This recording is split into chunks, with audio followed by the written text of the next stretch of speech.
Welcome to TV20 News. We are Cleveland. I'm Leah Longbreak.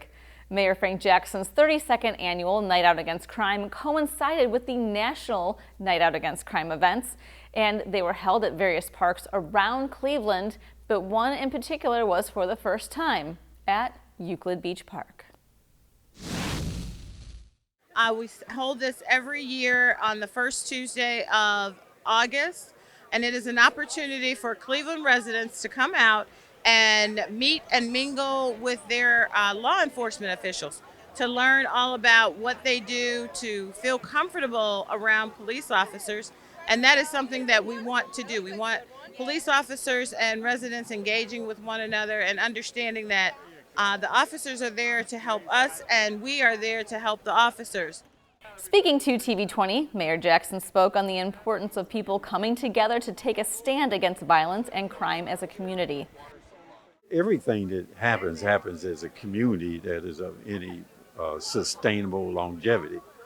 And so having block clubs and street clubs and those kind of things, and having the police or their representatives come there and talk about things and create the relationship between particularly young people and police is essential. The event saw representatives from Cleveland Police and EMS, as well as the Metro Parks police force, interacting with residents and showing off their gear, vehicles, and equipment. The Mayor's Night Out Against Crime also served as a health fair with many vendors in attendance, including representatives from Cleveland's Lead Safe program. We are talking about children and elevated blood levels and how they can be lead poisoned and what we can do to help them. We're also talking about people's homes and if they have lead paint in their homes, if their home was built after 1978, we have information on what they can do to keep their homes safe and if it needs to be renovated. And we're talking about our lead program through the Cleveland Department of Public Health. We do inspections on children who have been poisoned by lead. The whole event ended with a program on stage and the ceremonial lighting of the porch lamp. Councilman Mike Polensik said, "You can see the effect when people work together in their neighborhood." Where people are really working together, you can see the difference on those streets. And where people don't work together, or where their mindset is someplace else, you can see what happens on those streets. So again, I can't stress enough, it's about self-responsibility. You know, President Kennedy said, ask not what you can do for your country. Ask not what your country can do for you, for what you can do for your country. The same holds true in our neighborhoods. South of Euclid Beach Park, another night out event was going on at Steelyard Commons. Cleveland Police Captain Keith Sulzer echoed the same message of people standing together against crime.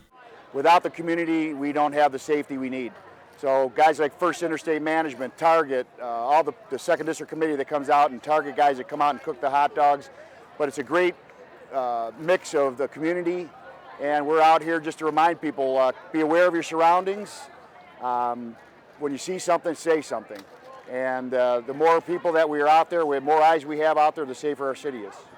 Ward 15 Councilman Matt Zone is the chair of the Safety Committee for City Council, and he stands by the message of community togetherness. Thinking about what's happened in our country these past couple weeks with these mass shootings, you know, as a country, we should stand for it. And that's what today is really about. Bringing community together with police and elected officials to really understand how we can build safer communities. And I'm so thankful for the thousands of people who came down here and will be down here today and all across our city to really make our community a better place to live. The weather wasn't the best, but that didn't stop thousands of Clevelanders from coming out, enjoying some food, learning about their safety forces and what they can do to keep their families healthy and safe. The Public Safety Career Pipeline Summer Program for young men and women came to a close with a program in the Cleveland City Hall Rotunda. The Rotunda was filled as those in the program came together to reflect and reminisce on the fun times they had this summer. Mayor Frank Jackson congratulated them on the work they did and hoped they consider public service as a career. And how do we recruit young people into a career of public service in public safety? And have that recruitment really reflect the community that you will be serving, whether through race, gender, and also those who are accustomed and used to an urban environment and the culture and how it functions, so that you may better be able to serve in that environment. Police Chief Calvin Williams said this program is about shaping the future of our youth. It's all about touching our young folks. It's all about getting them prepared to be the future leaders, not just here in our city, not just here in Northeast Ohio, but around this country and around the world. So I hope you guys believe that, because you are the future leaders here.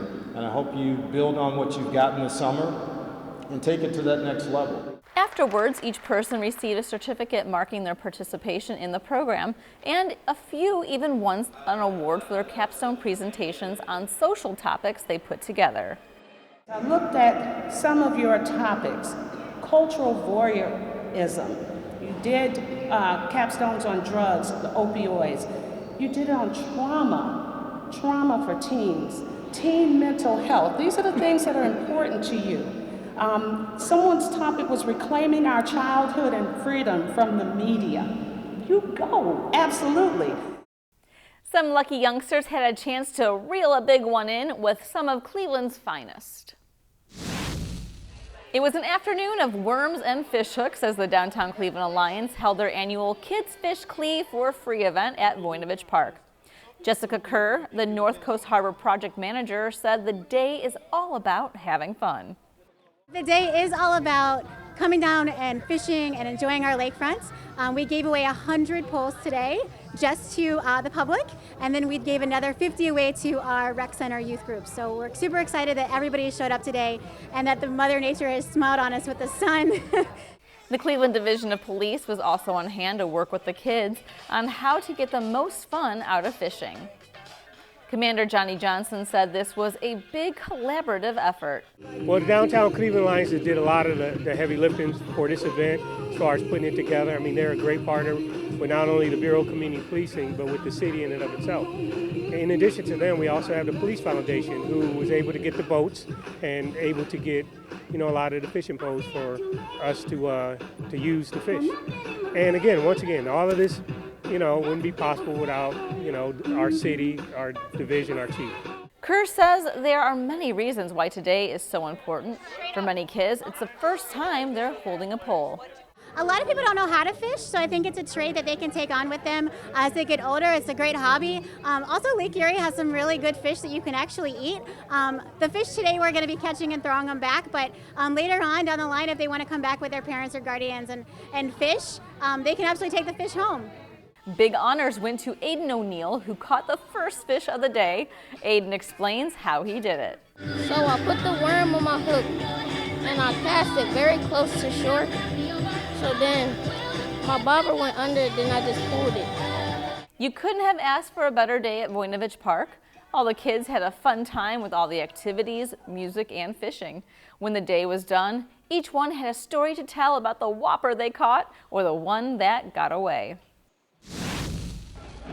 Mayor Frank G. Jackson's Youth Summit and Back to School Fair was back at Cleveland Public Auditorium for its 13th year. Mayor Jackson kicked off the event with a welcome speech and acknowledging the students. But I want to especially thank you, the young people who will be attending school this fall. And I want to thank you in advance for all the good work and all of the progress you'll make this fall. We worked hard to create an environment for you to learn and to reward you for that learning. Chief of Education for the City of Cleveland, Monica Price, tells us more of what we can expect at the fair. And we give school supplies, we have box lunches, we have workshops, community resources. So we want our families, our children, our student scholars to come here and enjoy, have a good time, have a safe time, and take all of what they need so that they are poised and prepared to do well in the upcoming school year. CEO of CMSD, Eric Gordon, explains why they offer the workshops throughout the day and why they're important for families to attend. Well, the workshops are part of our Parent University program, which is our adult education for our families and caregivers, and so they're really important that our families and caregivers know what rights they have, how to best support their students as learners, what resources that are available from the community, and also things directly for kids, for their children to be doing. So we consider it a really vital part of the event. We asked several of the parents that attended what they thought of the event. This is very helpful, very helpful. I'm very thankful because it's always nice to have help in the community for everybody. Well, I encourage the school fair because we got a lot of resources around here that gives a lot of information out to the community and also to the children to let us know what we have going on here in Cleveland, and also the fact that they do help out with the inner city as far as school supplies and get them a head start on the start of their school year. So I encourage that for every family to come down and attend every year. Educators were just excited about the kids going back to school as the families were. It feels amazing to be here and still continuing to service our families. We do this every year to provide resources as we head back into the school year, to fulfill our family needs, to get them school supplies, to get them information on things that they can use throughout the year, not only with the purpose of education, but also stuff that they can use outside of education. I'm always ready to have back to school. My worst time is the summer when most of my kids are home. I want them back in school with me. But today was a big day when we opened up the doors today. This is the biggest return to school that I've seen in my 12 years of this 13-year event. And we had to open up underground parking before 8 o'clock. I don't remember that ever happening. We're ready to go back to school. For more information on this and other CMSD events, visit clevelandmetroschools.org. What happens when young men age out of foster care? Some go on to have successful lives, but others have more difficulties, like with housing. And for that, they find Gregory Jones. So I was sitting down talking with my wife, Carol Jones, and my mother, Jenny Thomas, about how we can actually make a difference and do something different to assist them. So with that, this building was vacant at the time. It wasn't being utilized.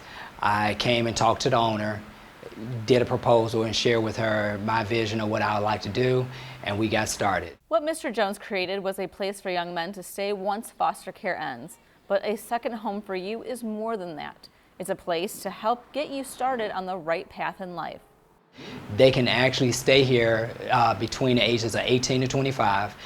This a month-to-month rent, basically a lease, so no one's locked in. So if you see that you have gotten yourself on your feet and you're ready to move to your next level and your next journey, that there's no hold back. So having that month-to-month is always something great for a young person to need. Mayor Frank Jackson stopped by the home to inspect it with Mr. Jones. He toured through the different rooms and sat down at the kitchen table to learn more about the work Mr. Jones does in helping young men. Stefan Kennedy stayed at the house and got his life in order with Mr. Jones as a mentor. Now he helps other young men with the hope that they pay it forward. I take care of myself and I take care of you, and then you take care of others. I teach you how to take care of yourself so you can take care of others. And that's kind of like what I feel Gregory Jones did. That's what he do for his young men. He teaches us how to take care of ourselves so we can take care of others. To learn more about A Second Home for You, visit their website at secondhomeforyou.org. And we'll be right back with more TV20 News. Hey Bobo, do trees tell each other stories? I'm sorry, I'm afraid I don't know that. Hey, why don't we go find out? Listen. Do clouds take naps? I couldn't tell you. Dad, do stars visit their friends? Look!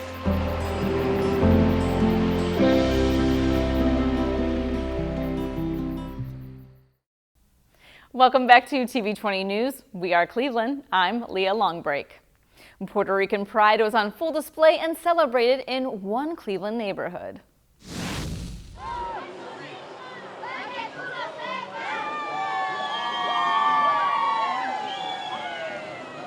It was a grand day for a parade as people lined up along Fulton Avenue showing off their Puerto Rican pride. The parade ended at Roberto Clemente Park, where they were welcomed by Cleveland Mayor Frank Jackson. I want to thank you, the community, for being who you are, because without you being who you are, we would never be who we are. So I want to welcome you all and say gracias. The mayor then presented a proclamation to the parade organizers, recognizing them for their hard work. After the presentations, it was time to party. Delicious smells filled the air with an assortment of traditional foods. There were also games and music to entertain the excited crowd. The Cleveland Public Library is celebrating its 150th anniversary this year. To celebrate, CPL hosted a free block party on Superior Avenue that included games from Tech Central, performances throughout the day, kids' activities, ice cream from Mitchell's, and a Ferris wheel. So we're having this street festival as a thank you to our community. We've been very fortunate to serve the Cleveland community for the last 150 years, and this is Cleveland Public Library's way of saying thank you to Cleveland. The celebration isn't ending with the street festival. There'll be more free community events throughout the year. To learn more, visit cpl.org. The outdoor space at Glenville Resource and Recreation Center just got a little more colorful thanks to a partnership between Kent State's Cleveland Design Collaborative and local students. Urban designer Katie Slusher tells us about the pilot program. Glenville project is an exciting one because it's the first time that we've worked directly with the city of Cleveland. So Tracy Martin Thompson in the mayor's cabinet came to us. She was really looking to expand on the programming that the recreation centers offer in the city and start to approach them more as resource centers with a lot of wraparound services as opposed to just places for physical recreation. So she was looking to expand their summer programming, and she came to us to see if we'd be interested in piloting the program through the rec center. So this was the rec center that was chosen to be the first site for that partnership. So the goal of the program is to get youth trained in designing and building improvements for public space in their own neighborhoods. The students helped design a bench in Glenville High School colors, a bus stop shelter, a shelter for shade by the field dubbed the Hot Hut, and a bench and planter to give new life to the bollards. The students were compensated for participating and at the end received a commemorative t-shirt and certificate. It's about being, like, they're teaching us how to work with power tools, getting outside more, bettering our communities, and we can do it to make our space a better place. And it's being built by us. I mean, who knows our recreational center better than the youth who be there? If we think we can replicate it and, you know, see success from the project here, then we'd like to expand it to other rec centers next summer. Mayor Frank Jackson was recently interviewed by Jaden Jefferson, a 6th grader from Toledo that has received national attention as a multimedia journalist and anchor. Afterwards, the tables got turned on him when Chief of Communications, Government, and International Affairs for the City of Cleveland, Valerie McCall, interviewed him. How did you get into journalism? Well, I got into journalism because I love writing, and at the same time I was a tech-savvy person, which means I was good using cameras and microphones.